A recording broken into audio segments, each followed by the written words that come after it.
2026 ஆண்டு தொகுதி மறுசீரமைப்பு அமைக்கப்படும் என்ற ஒரு சூழ்நிலை இருக்கின்றது.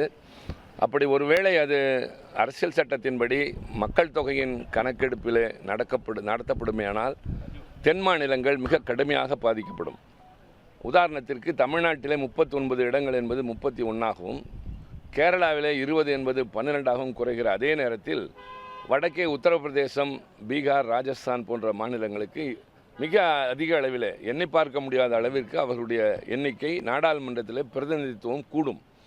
ஆக ஏற்கனவே இந்திய நாட்டின் நாடாளுமன்றத்தில் சில பிரச்சனைகளுக்கு தென் மாநிலங்கள் தங்கள் உரிமைகளுக்கு போராடுகிற போது பிரதிநிதித்துவமும் குறைந்து போகுமேயானால் எதிர்காலத்தில் எந்த விதமான பிரச்சனைகளையும் நாம் வலிமையாக எடுத்துச் சொல்ல முடியாது என்பதை உணர்ந்த தமிழ்நாட்டின் முதலமைச்சர் தளபதி மு.க.ஸ்டாலின் அவர்கள் இதில் பாதிக்கப்படக்கூடிய 7 மாநில முதல்வர்கள் மற்றும் அரசியல் கட்சிகளின் தலைவர்களுக்கு கடிதங்கள் எழுதி அவருடைய கூட்டங்கள் 22ஆம் தேதி நடைபெற இருக்கின்றது.